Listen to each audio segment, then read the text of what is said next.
If you're a parent, should you be able to make decisions about what your kids learn and how they learn in accordance with your values? The school feels like certain things need to be taught, they have to be required. Parents feel something different, and we need to defer to the parents in this case.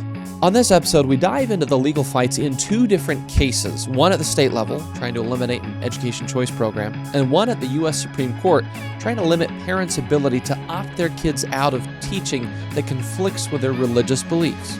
You're listening to Defending Ideas. Defending Ideas is a weekly podcast produced by Sutherland Institute. On this show, we are committed to renewing the principles of common sense conservatism, making you a better champion of sound ideas.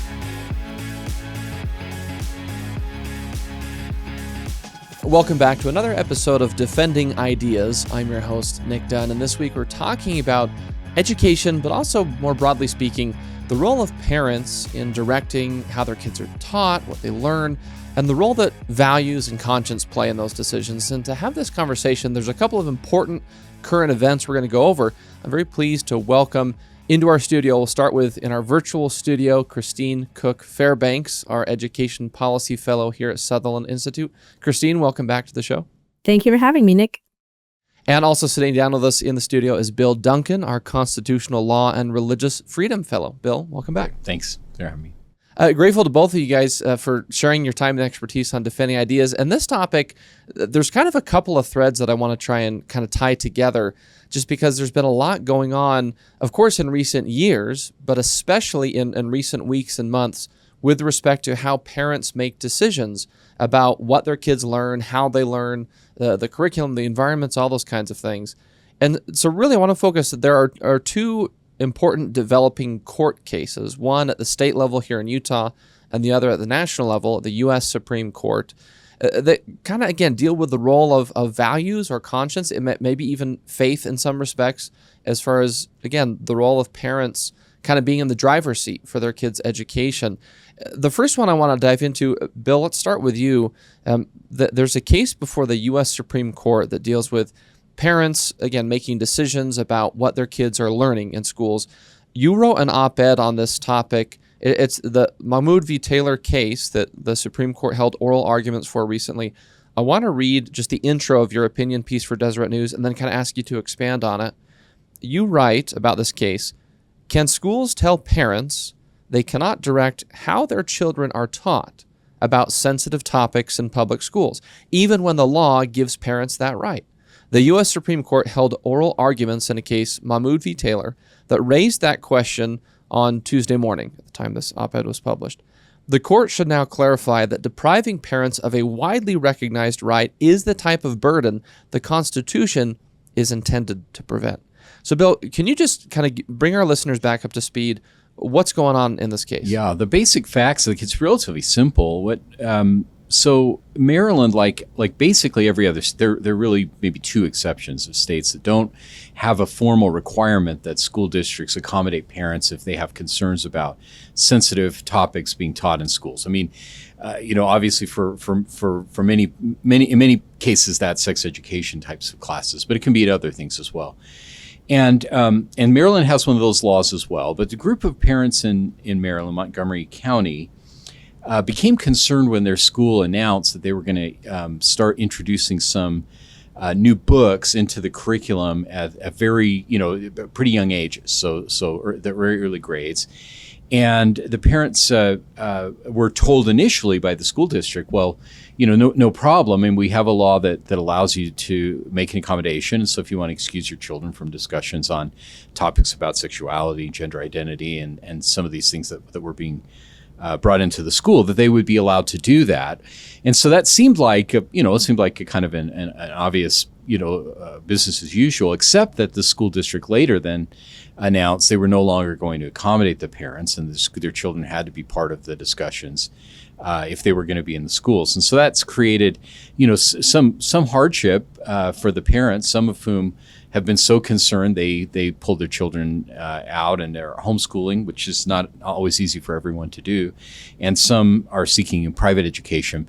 But they brought a lawsuit, and their arguments focuses on their religious liberty, right? Their ability to act on their beliefs. They believe that their faith teaches them that they should be the ones to teach their children about these important topics, and they want to be able to control if their children are being told by the schools that their parents' teachings about religion are wrong. So that's how this case has sort of arisen, and now it's at the U.S. Supreme Court some years down the road, 2 years down the road, and the Supreme Court will be deciding probably in June whether that denial of this statutory right is also a denial of the parents' religious freedom. So, Bill, what would you say is at stake in this case? I mean, we've heard a lot of recent religious liberty fights happen before the Supreme Court in recent years. In this one in particular, there's kind of a clashing, if you will, of different ideas. Obviously, it was really interesting listening to some of the oral arguments, just hearing the different sort of positions being taken on the role of parents or the role of schools with respect to education and the kind of curriculum that can be taught. So what really is the core of what's at stake in this case? I guess maybe one way to phrase, why were the parents so concerned in the first place that prompted this whole thing? What's at stake, and how should the court rule? Yeah, in a way, the issue is pretty simple. It's whether or not the state's or the government's policy, maybe is a better way to say it, the government's policy of trying to teach children in these young grades about diversity and sexuality and some of these issues, it trumps the ability of parents to control the upbringing of their children, the education of their children on these topics. There's a little bit of a wrinkle here, though, because there is an existing accommodation that could act, that seems to solve this potential problem in many other potential conflict, maybe in many other states. And so the court has the opportunity to I believe, to clarify that if an accommodation is already available for the parents, it really does burden their religious freedom when they get that accommodation sort of pulled out from under them. When really, like one of the justices said in the oral argument, we typically want to see a win-win situation where the school can teach what it feels is important, but when that happens to brush up against the strong religious beliefs of the parents, that we can accommodate them. This is being the situation that's arisen has become a little bit more of a zero-sum game. That's not I don't think that's that's not the ideal, certainly under our constitutional system, where we can easily accommodate the parents in this situation. I want to bring in Christine in just a second to ask about the accommodation question, because it came up in oral arguments. But first, I just want to pinpoint that if you were to just glance online at this issue or see the news coverage, you probably would think that it's sort of, again, pitting one set of values against the other, and in particular because the underlying topics of the books involved or the teaching or discussion involves things about gender identity, sexual orientation, those kind of, as you describe them, kind of some sensitive topics at times. What it seems like is the core legal or constitutional question is less about sort of whether those ideas are good or valuable, or whether the religious viewpoints of the families are good or valuable, but more about who gets to decide and how that decision takes place with respect to those kids being exposed to those particular ideas. I think that's exactly right. The additional interest here is that the decision not to accommodate the parents also has implications for their ability to live out their faith and their conscience. And so, but yeah, that's exactly right.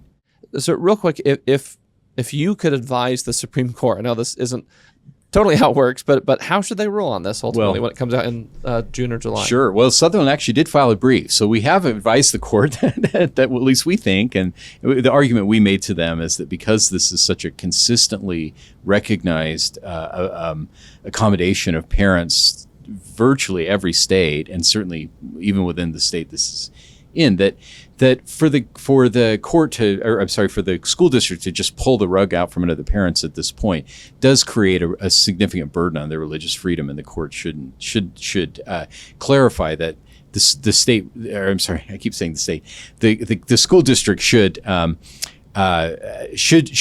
accommodate the parents' religious beliefs. It won't create that much of a concern for the school. They can easily handle that as all the other states seem to be able to. Well, we'll link to your op-ed in the show notes that makes that argument, as well as the brief that you filed. Christine, I want to ask you, because as Bill was articulating, and this actually came up during the oral arguments at the Supreme Court, that one of the arguments from the school district in this case is that it would just be unworkable to provide this kind of opt-out opportunity for parents. Based on your expertise kind of looking at the education world generally, how schools accommodate parental preferences of these kinds of things, is that true? Is it unworkable for a school to allow parents to opt out of certain kinds of things being taught or discussed in the classroom? So to claim that opt-outs as this general category of public policy, that they're unworkable, it's not true. Public policies can be crafted in a number of different ways to take it into account different interests. And the best policies usually do, right? They kind of have this balance of different stakeholders and their interests. And opt-outs and opt-ins in education public policy are very common. I think they do reflect this idea that we value a parent's role in education. Utah has opt-outs, for instance, for standardized assessments. They have opt-ins for sex ed. And so you kind of see already there's like this landscape of giving parents options with regard to how they want to engage with the public schools.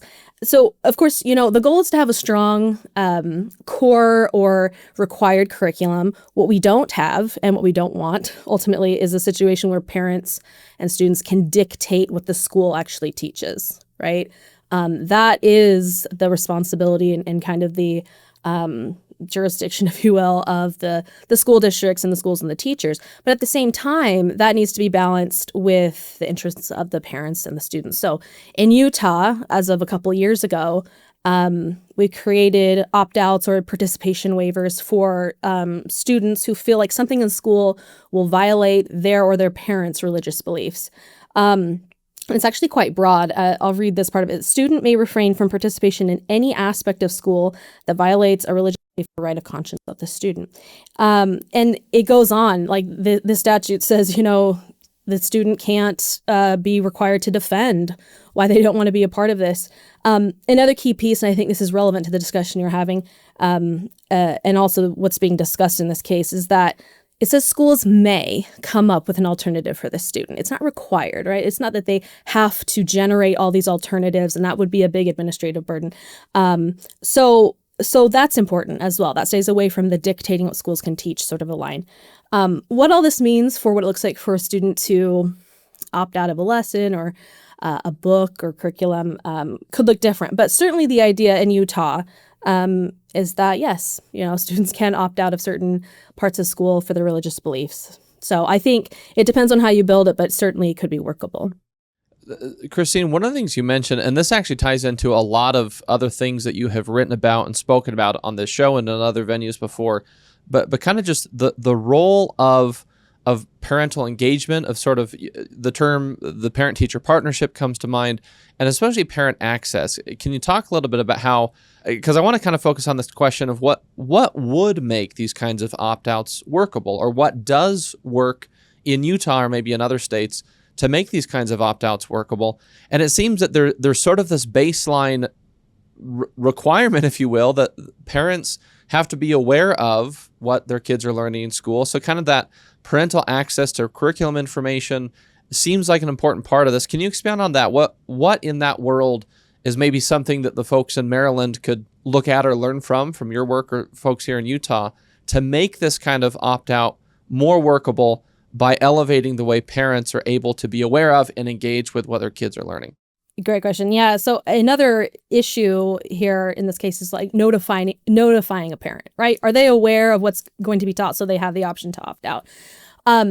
This whole public policy push towards parent access to curriculum, or if you want to call it curriculum transparency, in a lot of ways, if it's done well, if it's offered in a really robust way, I would say, I could argue, would meet that, requirement to give them notice. So when parents are equipped with enough detail, a reasonable amount of detail early enough, they can understand what's coming for their student in the classroom. They can seek solutions early. They can work things out with a teacher before, you have multiple kids, for instance, that want to opt out or seek an alternative. So really, parent access, if we were to do it right, I think could address some of this.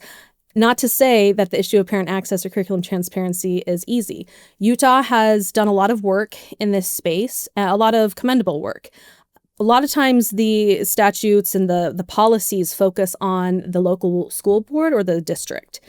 Sutherland has been interested in how can we push that a little bit deeper and get into the classroom level.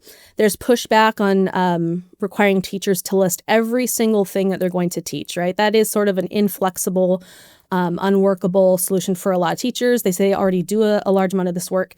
Sutherland has been interested in furthering parent access by seeking incentives. So it might push certain teachers to do a little bit more, saying, hey, if you offer a certain depth of information, if you offer it earlier enough, the beginning of the school year, you do a weekly view, a number of different ways of showing this, right? That you could incentivize teachers through professional or financial stipends and really stay away from mandates. So I think the idea here is there's work to be done. There are gaps to fill in parent access, and if we were to do that right, I think we could also prevent some of these other issues about notifying parents before something big and scary happens in the classroom. In a few minutes, I want to touch on the local case, which is the Utah Fits All Scholarship Program. There's been a lawsuit filed that's been working its way through the process here in Utah. But before we get to that, there's kind of one other element on this Mahmoud v. Taylor case at the Supreme Court that I'd pose this question to both of you. One of the things, I can't remember if this came up during oral arguments or in a different context, but kind of this baseline question of, again, if a student, if a family wants to opt out of something in particular, I think one of the questions was raised, well, what if somebody says, well, I have a religious objection to math, for example, can I opt out of that? So I guess the way I would frame the question to both of you is, how do you draw the line, or do you draw a line as far as, I guess, what is the limiting principle of a family being able to opt out of something in a public school setting? And then in addition to that, again, how does that turn into what is practical for the school district? And the school district, obviously, as they've argued in this case, has an interest in helping all their students learn how to be tolerant and respectful of others, even if they don't understand or agree with other life choices. So I guess the broad question is, how do you balance all that? How do you appropriately draw lines where needed? How do you balance it in a way that respects the rights of parents and the rights or the need of the school district to perform its function, and also still make it practical for the school districts? Whoever wants to go first. I know that's kind of a lot of things folded into that question, but any initial thoughts? That's a great question. I mean, I think part of the issue here is giving parents lots of options. I mean, some things are obviously, well, I would say obviously to me, but would be unworkable or unreasonable. There is required core curriculum at the state level. I think the idea is that you're not supposed to just be able to opt out of that, right? So we did kind of limit it a little bit in Utah to religious beliefs. But I think on the bigger scale, if parents have options and they want to homeschool or they want to go to a private school, they want to have kind of an a la carte approach to school, that they could also have that right. That said, certain states even have requirements that if you're going to use a state scholarship, for instance, so it's publicly funded, but it kind of feels like homeschool, you still have to teach the basics, right? So there has been some, I guess, some state values that have also been a part of the discussion that, hey, you need to make sure your students are learning the basics. So that's a really broad flyby of that question. But I think the more we empower parents with choices, then we put less of a strain on the public school system to accommodate every single issue as well. There's a couple of interesting cases on this point. The U.S. Supreme Court dealt with this is a sort of a broad take, a case back in the early 1970s where Amish parents were willing to send their kids to school up until the 8th grade, but after that they considered requiring their children to continue to attend as a violation of their religious beliefs, and their specific belief was that children are, at least Amish children are called. They have a vocation to be involved in work at home, and so that's what they needed to shift that training. The state of Wisconsin said, you go to 12th grade, or your parents go to jail for truancy, or the child's truancy. And the U.S. Supreme Court said, well, look, this is a situation where you've got a kind of a philosophical clash. The school feels like certain things need to be taught; they have to be required. Parents feel something different, and we need to defer to the parents in this case. So that's a really strong position. That's what the state of Maryland is kind of working against and making the Montgomery County Public Schools are working against and making their claim, because the Supreme Court has recognized parents have a really fundamental right. Having said that, there are cases where parents try and demand that certain things are taught. So that's not an opt-out, but you need to change the curriculum so that our kids are going to hear these particular things. And that situation has never come to the U.S. Supreme Court, but the U.S. Court of Appeals in the Sixth Circuit in the 80s said, no, we can't give parents that sort of a dictate of what's taught in the schools. So what's kind of interesting, you think about those two potential extremes where parents have can pull their kids out of school completely, which is a great safety valve if there are serious concerns, and at the same time not allowing parents to override the wishes of the elected school boards that are making these decisions on behalf really of other parents. There's an important middle ground, and that's accommodation. That's opting in and opting out. That's as simple as saying, we're going to have a discussion about gender identity issues in school today in second grade, but some of the kids are going to go to the library while we have this discussion and come back later. I mean, just the same as if you want to show a film in class that some parents are concerned about, they can step out.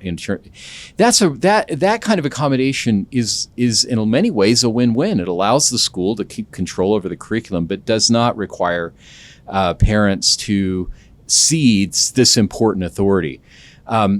Theoretically, you could have a situation where a parent says, "Well, I want to opt my child out of math," but I think that hasn't really come up. I think that was an important point in the oral argument. This hasn't, every state allows for accommodations on these issues, and it hasn't created a chaos around the country. I think the courts can make that distinction if they needed to, where the school has to completely change in order to accommodate parents versus where it's relatively simple. And I think maybe where the accommodation doesn't require the schools to change its policy for every child, I think that then the religious interests of the parents should probably trump. Well, let's take a quick break because I want to expand this concept of, again, parents kind of being in the driver's seat to have the ability to direct what their kids learn, how they learn, because the Utah Fits All Scholarship here in Utah, which is Utah's education choice program that was recently created, is kind of under attack from a separate lawsuit here at the state level. And I want to talk about that and dive into, again, how that fits into this broader discussion about the ability of families, of parents to make these kinds of decisions for their kids, and the role that a family's conscience or values can play on the public stage, even their faith in some instances. So let's take a quick break. We'll dive into that. This is Defending Ideas. We'll be right back. For a deeper dive into the issues you care about, read Sutherland Institute's official blog, Insights and Takeaways. You'll gain deep insights from policy experts and relevant takeaways voters need to know.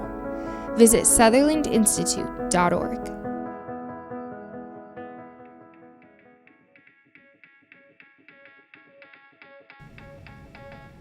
Welcome back to Defending Ideas. I'm Nick Dunn, and we're going to jump back into our conversation about the role of parents and the values, or kind of the conscience that they bring to the table with respect to how their kids learn and what they learn, and how that impacts public policy decisions and even some of the legal disputes happening in Utah and on the national level right now. Before we continue, though, I want to remind you, if you like this conversation, if you're enjoying what you're hearing, please subscribe to Defending Ideas wherever you like to watch or listen to your shows.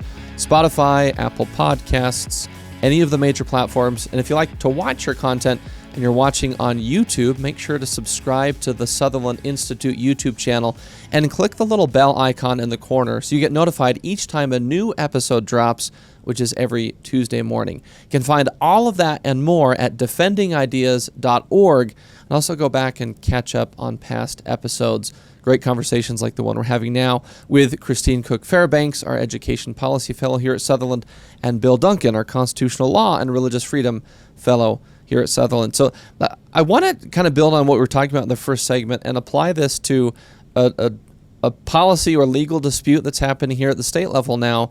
And Christine, would really love to start with you, because the role of parents being able to direct the education of their kids, how their kids learn, what they learn, has had a significant win in recent years with the creation of the Utah Fits All Scholarship, expanding or creating in a very significant way an education choice apparatus for parents to, again, elevate the role of parents in making these kinds of educational decisions.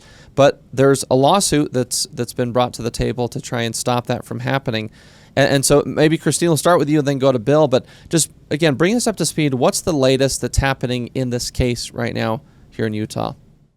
Yeah, so Utah 3rd District Judge Laura Scott ruled that the program, this scholarship program you mentioned that was passed a couple of years ago, that it violates the Utah Constitution.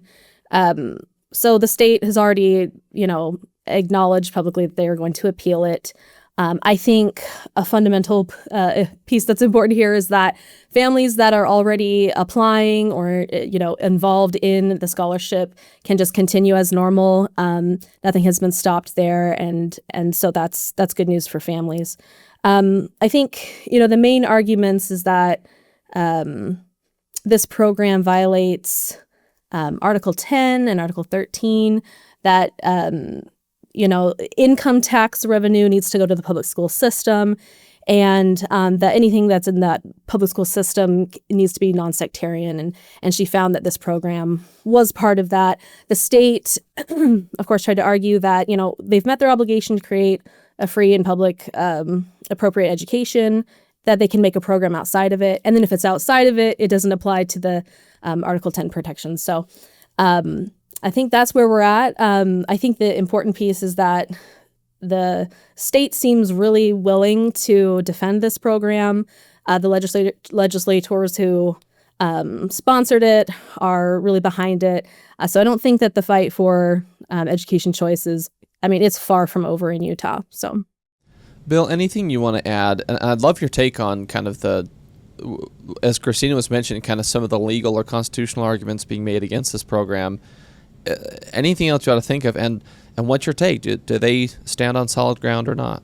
Well, I think the court decision is wrong, but it's somewhat understandable, because I think Judge Scott is trying to apply what the Utah Supreme Court has been doing recently, where they've suggested that the courts don't have to strictly follow the language of the Constitution or of the laws, but they're invited to look behind that to maybe the subjective intent of voters in this case who approved these amendments to the Constitution.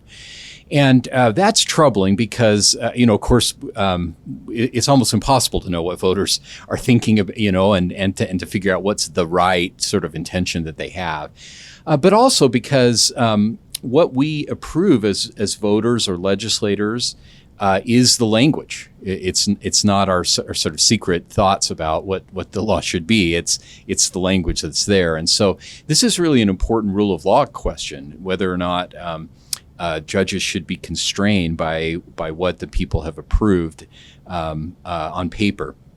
So having said that, Judge Scott does mention that the language pretty clearly gives the state the authority to make grants that will be beneficial to people with disabilities and with children. But then felt that because of these Supreme Court decisions, she had to see if there was some potentially contrary intent, and decided that there was. I think that gives the state strong grounds on appeal to say, we can't discern the secret sort of feelings of voters when they made this law. We really need to stick with the language as it's expressed, and if that's the case, then I think it's already clear that the legislature does have the authority. I think that Christine has maybe helped me to understand this, that why this is really such an important issue for parents, because you can imagine having a child maybe with special needs or just, for whatever reason, personality, circumstances, that the state is doing a great thing by allowing a little bit of flexibility. The vast majority of children, of course, will be in the public school system, and that'll be a great help to them. But for some, they could use some additional resources or some different approaches. And this is a way that the state can facilitate that without undercutting the public school system. I think it's the kind of thing that we ought to see more of, right? And nationally, I think it's a great, like Christine said, a great example and a good development. And there's nothing in the Constitution that prevents the legislature and the government from trying to accommodate these parents, as long as they don't undercut the specific constitutional requirement that the state establish and maintain a public school system. Can I nail down a little bit what you're saying about the kind of the legal or the constitutional arguments being made, that as you describe it, what to me it kind of sounds like the judge that made the initial ruling, obviously it's Christine mentioned this will go to the state Supreme Court that the state is appealing, but it kind of seems like the arguments right now are saying, well, the text of the law or the text of the constitutional amendment would make it sound like, yes, the state can totally do this. But is the judge kind of saying, well, but that's not what voters meant when they approved it, or that's not what when people saw that language before them on the ballot? Because this was a constitutional amendment, right, to sort of expand the earmark for the state income tax to be able to cover a slightly larger array of programs. And help us understand that as really just here's what the law says, and sort of a judge saying, yeah, but I don't think that's what voters meant. That seems a little odd to me. Help me make sense. I mean, there's always a temptation, I mean, if you're a judge or justice on a Supreme Court, you might look at laws and think, wow, maybe from your perspective, that's not well thought out, or that could create situations that we don't necessarily want to have. And there's a temptation to say, but we can fix that by we assume they wouldn't have intended to do more than it was currently being allowed, or something like that, like in this case. But it's a temptation judges need to resist, right? Because we don't know for sure what every single person who pulled the lever for that, or I guess we don't do that way, but filled in the blank that for that measure intended, and of course it creates a system where that happens for the courts to take a much bigger role in policymaking than was intended by the Constitution. Their role is to interpret the laws that are created by the legislative branch, or by the people acting in their authority to amend the Constitution or to enact legislation.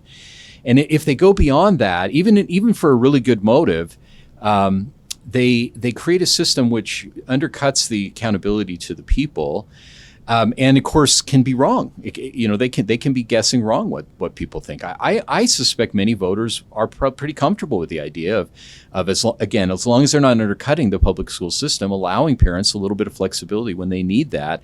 And the Utah Fits All Scholarship Program does that.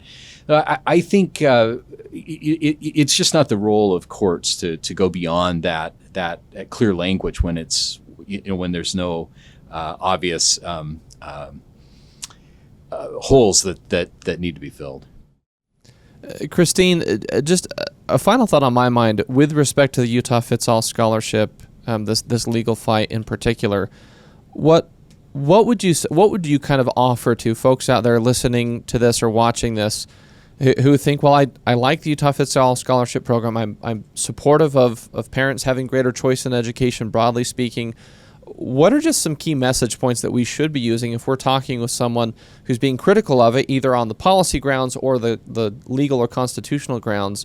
What are some good message points that you think we should be using to sort of defend the constitutionality of it?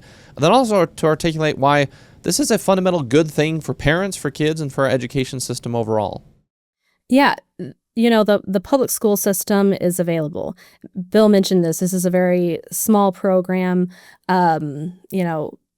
its purpose is to kind of serve a small group of students who need extra options. The state is fully behind and often is, supporting both the public school system and these other school choice measures. I would also say Utah has shown a commitment to education choice in general. That's a philosophy or a concept. We have open enrollment, charter schools. And Utah also has another school choice program, the Carson Smith voucher. It's now become this combination with the tax scholarship, the tax credit scholarship for students with special needs. So we've decided for many years that we want these education choice options for students who need special education, they have disabilities and things like that. So I think this is kind of a natural outgrowth. I think that Utah can certainly fulfill its commitments to the public school system. Our legislature is very sensitive to being balanced in both of these areas. So I wouldn't be concerned as, Utah voter that something will happen to the options for public education. And I think in general, especially if we're looking through this lens of parent-driven education, we understand that in Utah code also that parents have this primary right and responsibility to guide their children's education, that we need options in order to make that sort of to live that out in practice. So I would say Utah is already behind education choice. This is part of it. We should support it. Well, we've got just a few minutes left, and I want to kind of try and tie both of these cases together in a broader way. And so tell me if you both think this makes sense. But to me, both of these legal fights really stem from this key question of what is the role of values, of conscience, at times even faith, of parents in sort of driving the decision-making for how their kids learn, what they learn, and even sometimes the options available to them, like with the Utah Fits All Scholarship. But so to me, it kind of feels like whether a parent is trying to just find an educational option that fits the needs of their kid a little better, as far as the substance, the curriculum, even just the way they learn, or whether it's a parent trying to make sure that their values, again, kind of their right of conscience, even their religious faith, as in the Mahmoud case, is able to still sort of be present in how those kids learn. It seems like there's this broader issue of, again, trying to answer this question of what is the role of my values, my conscience, maybe even my faith, or my decision-making as far as what's best for my children when it comes to their education. And it seems like these are two different examples of efforts to kind of curtail that ability for parents to be able to be in the driver's seat of these kinds of decisions. Is that the right way to think about it? And if so, how would you both sort of respond to that question of what is the role of parents, values, preferences, conscience, maybe even faith, all those things sort of trying to help influence and direct what their kids learn and how they learn? Well, I can jump in for a second here. I mean, I really like the word values because at the end of the day, every person, every parent has a set of values, religious or not, and that influences all the choices they make. It influences everybody who's up on the Hill trying to impact public policy, if they're trying to impact what's happening with the state school board, with the local school board. And so all of these policies are infused with our values at the end of the day. So our values don't just disappear. We don't want them to disappear. I think at the more granular level, as Bill has talked a lot about, I think we need to build in a discussion about more accommodations. Lots of times it's, this is going to be unworkable, or we have to completely get rid of this other thing. No, why don't we create legislation that can balance that? And that's a totally appropriate way to bring individual values into this discussion. Yeah, I love that answer, and I think that's exactly right. And I would add that I think that's a constitutional value, too. I mean, specifically as it relates to free exercise of religion, the Constitution prioritizes that, recognizes exactly what Christine said. There will always be values in every decision that's made. And that's appropriate and should be protected. But at the same time, the values, we recognize we live in a society with pluralism. There are different values that people prioritize. And to the degree that we can easily accommodate those, I really feel like we should, not only as a public policy matter, but I think the Constitution requires us, in the case of religious freedom specifically, to accommodate the religious beliefs and practices of parents. One of the things that's troubling about the Utah fits all case is that if it's the case that the Utah Constitution would prevent the state from giving support to parents who are choosing a religious option, that violates the U.S. Constitution's prohibition of singling out religious organizations or religious beliefs for disfavorable treatment. So again, the good news is, as Christine pointed out, we can make this work in a way that's very flexible, that is protective of all the different interests and values that are at stake. And we have a track record of doing that, maybe getting better at that over time. So we don't need to go back and sort of reinvent things. We have a good system that works well if we just prioritize the constitutional principles that are at stake in these cases. Bill, I want to take just a minute. We're almost out of time, but I don't want to gloss over this. But you actually wrote a new research paper for Sutherland Institute, a part of the ongoing series of the social benefits of religion. This is actually the third volume in this series. It's called Religious Contributions to Education. We'll include the paper link in the show notes as well. But to me, that's just another layer to add on to this, that in the two cases we've been talking about today, if I'm a parent and I want my values to be able to influence and direct how my kids learn and what they learn, that's valuable, whether we're talking about an education choice program on the state level or whether we're talking about a U.S. Supreme Court case that deals with how districts allow parents to opt out of certain material. Also, if I am an institution, if I'm a religious institution that has a set of values, perhaps even a set of faith-based values, those should be sort of allowed to be on the public square as well. And so just want to give you that chance to kind of mention we'll be talking about this more because it's a deep, rich paper, but help us draw the connection between parents living their values in different spheres and even institutions being able to sort of live their values and accomplish their mission accordingly. Why are those both important? How do they relate? Yeah, I'm very grateful for that question because I love this report. I think it points to some really critical things. One of the things we hope that people will see is that religious freedom is not a selfish, desire of religious organizations or people of faith to kind of choose their own rules. It has enormous, wide-ranging benefits for all of society. Religious organizations and people of faith live in a context of community, and their decisions can contribute to the strength of the community. And education is a primary example of this. And one of the things that we point out as we're kind of looking at the history is that religious organizations created a lot of the infrastructure that we now think of as kind of a given for schools, for the way they teach, for the role they play and the respect that teachers have in our communities, which is justified. That comes from religious schools providing much of the education, certainly almost all of the higher education in the early days of the United States. And they continue to do that. Now, and they're part of a wider ecosystem of other ways of providing education, including the important public schools. But as long as they're allowed to play a vital role, they can provide real benefits. And we one of the things that we noticed and talked about in this report is that some of the big concerns in higher education, like affordability, ensuring that students sort of stay connected to their school and graduate, how students kind of break into the educational system when they come from a family that doesn't have a background in higher education. Those kinds of issues are major concerns that every college in the United States thinks about. And religiously affiliated and religiously motivated schools are providing some really interesting and innovative answers to some of those questions and seeing some good results. So again, we want more opportunities in our ecosystem of education, to use that analogy. And I think the paper just kind of helps give an introduction to how that's working. And some of the great social benefits that religious education, people of faith, are making to our general education system. Well, we'll certainly be talking about that issue a lot more.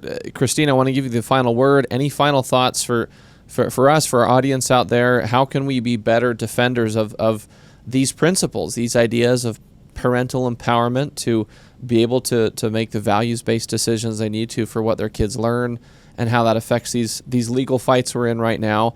Any final words? Give us a little pep talk, I guess, as we go out to champion these ideas.